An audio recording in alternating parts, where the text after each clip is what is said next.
Have you ever accidentally deleted responses from your Google form and thought they were gone forever?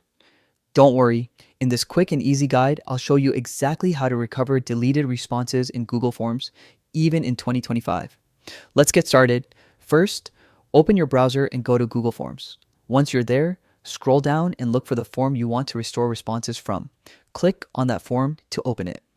After opening the form, you'll see all the forms you've created listed there. Choose the one where you've lost your responses. Once you're inside the form, head over to the Responses tab at the top. Now, on the right side of your screen, you'll notice 3 vertical dots. Click on them. A small menu will appear.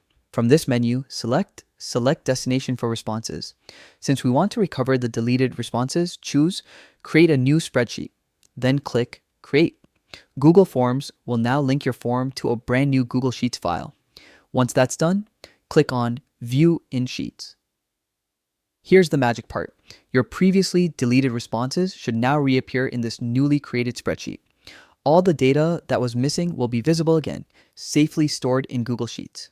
And that's it. You've successfully recovered deleted responses from your Google form, all in just a few minutes.